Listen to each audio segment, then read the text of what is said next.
देनी थी, थोड़ा कमांड कर, थोड़ा इनकी हेल्प करनी थी और ये अपना कहा के खुद काम कर लेते। पाकिस्तान के पास घंटा नहीं था कुछ भी।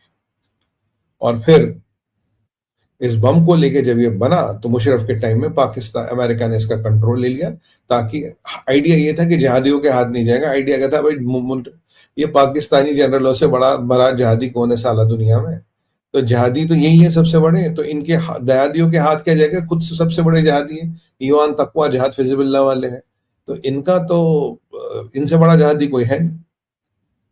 तो क्या कांग्रेस ने और देश को बार बार धोखा दिया है? क्या कांग्रेस ने देश के साथ बार बार देश की सुरक्षा के साथ खेल हुआ है? क्या आज जिस खामियाजे को हम भुगत रहे हैं या भुगत चुके हैं, कई सारे लोगों का खून बहा के, क्या मिसेस गांधी चाहती तो वो तब मामला खत्म हो जाता? ये इनके पास बम नहीं होता तो इनको चींटी की तरह रगड़ के फेंक देते हैं उनको उठा के। अब भी कन्वेंशनल वॉर में पाकिस्तान हमसे नहीं जीत सकता, ये बिल्कुल क्लियर बात है। ये कुछ हिस्ट्री के बिट्रेयल्स हैं जो हमने सुनने में आते हैं, पर आज रिचर्ड के इंटरव्यू के बाद कुछ न कुछ एक चीज सामने थे। अमेरिका ने नहीं किया, उनका अपना रीजन था, ठीक है जी, Reagan has own reasons, Pakistan उनका काम कर रहा था, इजराइल कर रहा था, जबकि इजराइल का कोई इमीडिएट थ्रेट नहीं था। पर मिसेस गांधी ने क्यों नहीं किया with all the stakes in the game, ये भी एक राज है जिसका आंसर हमारे पास नहीं है, और बहुत बड़ा राज है ये। वही वाली बात है, आखिर कट्टप्पा ने बाहुबली को क्यों मारा? इसे बिट्रेयल ऑफ द कंट्री मैं आपको बताऊं, नहीं करना चाहिए था। अब मित्रों आगे चलते हैं हमारे थर्ड बात पे। अब हमारे ट्रम्प साहब बड़े खुश हो रहे थे जी, चाइना की रियल एस्टेट डील हो गई, सब कुछ है, माशाअल्लाह इंशाल्लाह सब ठीक हो गया। मैंने आपको एक चीज बताई थी कि चाइना जो है, चाइना परमिट देता, चाइना किसी को मना नहीं करता। चाइना का नया सिस्टम क्या, आपने 100 टन मांगा, मैंने आपको परमिट दिया 2 टन का, मैं मना नहीं करूंगा, बोले भाई साहब 2 टन ही है, बाद में आप आ जाना, कुछ दिनों बाद आप अर्जी लगा देना, हम दे देंगे। परमिट लगाने का मतलब ये फ्री मार्केट को कंट्रोल करना, फ्री एक्सपोर्ट इंपोर्ट को कंट्रोल करना। अमेरिका क्या कहता था, मान लो इस चीज की कीमत 10 रुपए है, अमेरिका का जी मैं 12 रुपए दूंगा, जो एक्सपोर्टर होगा हाँ मालिक आपको देता हूँ, बताओ कितना माल चाहिए। America can pay little bit more price, जो बाकी मान लीजिए $1 मिलियन का कुछ टन जा रहा है, America could have paid $1.5 million for that ton. जो 1 मिलियन में जिसको जेन्युइन सप्लाई भी जानी थी वो हटके अमेरिका में जाती। तो चाइनीज गवर्नमेंट ने क्या चाल की, उन्होंने परमिट लगाया कि भाई किसको देना, क्या देना हम बताएंगे, हम अप्रूव करेंगे तब आप देना, और आप 100 टन मांग रहे हो, हम आपको 5 टन दे रहे हैं। अब ट्रम्प साहब बड़े खुश हो गए जी, अमेरिका हम चाइना से बात हो गई, ये वो हो गई, और सब मेरा रियल एस्टेट का नलका खुल गया, चाइना मुझे माल भेज देगा। चाइना ने आज क्या किया, चाइना ने कहा हाँ साहब हम आपको माल भेज रहे हैं, इंशाल्लाह माल तो बस लद रहा आपका ट्रकों में। अच्छा, सोयाबीन वाली जो मैंने आपको बात बोली थी, वो अब तक चाइना ने कंफर्म नहीं किया हम अमेरिका से सोयाबीन लेंगे। भाई ये मेरा असेसमेंट था, बिल्कुल ठीक है, चाइना सेड नथिंग। और रियल एस्टेट वाला भाइयों, अब परिस्थिति ये है, चाइना ने बोला नहीं साहब अब हम नया परमिट निकालेंगे। हैं भाई, ये नया परमिट क्या होता है, पहले नहीं था? बोला पहला परमिट को हम नया परमिट निकालेंगे, इसमें आपको ज्यादा अपील देनी है, ज्यादा दलील देनी है, और ज्यादा वकील लगाने। On the lighter note, you have to give more papers, you have to give more paper, और उसके आधार पे will try to expedite the process. तो जहां पहले एक अप्रूवल लगता था वहां 2 लगेंगे।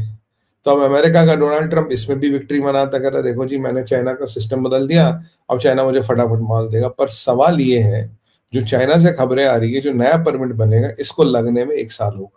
और ट्रंप ने क्या कहा था, 1 साल तक ही हमारा चाइना के साथ एग्रीमेंट है, और 1 साल तक चाइना हमारे रेयर अर्थ्स को नहीं रुकेगा। पर जो चाइना ने नया सिस्टम निकाला है जिससे चाइना अमेरिका को रेयर अर्थ्स देगा, वो जो नया सिस्टम आएगा बनेगा रिफाइन होगा, उसमें 1 साल लगेगा। यानी कि ट्रंप की यहां भी वाट लग गई, ट्रंप की पीठ में खंजर भोंकने का, ट्रंप को बैकस्टैब करने का यहां भी कार्यक्रम चालू हो गया, क्योंकि ये डील 1 साल में ये सिस्टम बनेगा और 1 साल तक अमेरिका रोएगा। और फिलहाल नए सिस्टम में क्या, आपको और भी कागज देने, आपको और भी डिटेल देनी, और अब बहुत ज्यादा डिस्क्रिशन हो गया चाइनीज गवर्नमेंट का क्वांटिटीज को लेके। पहले क्वांटिटीज को लेके इतना डिस्क्रिशन नहीं था, अब पूरी क्वांटिटीज का डिस्क्रिशन चाइनीज गवर्नमेंट के पास हो गया। चाइना कह रहा है जी हाँ इन सब चीजों की स्केर्सिटी है, पर एक बार बताओ, कुछ दिन पहले, कुछ महीने पहले कोई स्केर्सिटी नहीं थी, अचानक स्केर्सिटी कहां से आ गई? स्केर्सिटी कुछ नहीं है, वो ट्रम्प को बार बार उसकी औकात गिना रही है। जितना ट्रम्प बोलता उतनी उसकी औकात गिना रही है, चाहे वो भारत हो, चाहे वो चाइना हो, दोनों ने ट्रंप को उसकी औकात गिना दी और ट्रंप वो कहते हैं ना वो खिसियानी वल्ली खंबा नोचे वाला हाल हो गया उसका। चलिए कोई बात नहीं। तो ये अब अमेरिका का पीठेक्सित हो, नवैरो हो, जिसके चेयर लीडर है, कोई बता नहीं रहे कि हाय अल्लाह ये क्या हो गया, काफिरों ने ये क्या कर दिया। तो यहाँ ये जरिए बड़े धर्म संकट में फंस गए। तो यहाँ एक मैंने कहा आपको इंपॉर्टेंट एस्पेक्ट बना दे कि ट्रम्प बाबू की यहाँ भी लग गई है वाट और ट्रम्प हो रहे परेशान। अब इसके बाद चलेंगे हम, आज थोड़ा छोटा ही सेशन रखें, काफी लेट हो गया। इसके बाद हम चलेंगे मालिक इजराइल से ईरान प्लॉट। जबरदस्त खबर आई है, इस्लामिक रेवोल्यूशनरी गार्ड का जो एलीट फोर्स है या कमांडो फोर्स है, स्पेशल फोर्स है, उसे कुर्द फोर्सेस कहते हैं।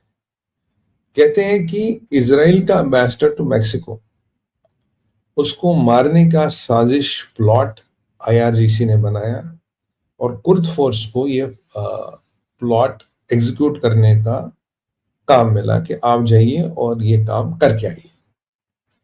और ये अब ये जो मैक्सिकन अथॉरिटीज थी, दे वर वेरी विजिलेंट, उन्होंने इस प्लॉट को डिटेक्ट किया और उन्होंने कुछ प्रिवेंटिव मेजर्स लिए हैं जो भी इसराइल ने अनाउंस किए हैं। और ये जो प्लॉट था इनके इसराइल के एम्बेसडर को मैक्सिको में मारने का, ये प्लॉट हो गया इनका फेल, ये प्लॉट हो गया एक्सपोज और कुर्द फोर्स और आईआरजीसी ने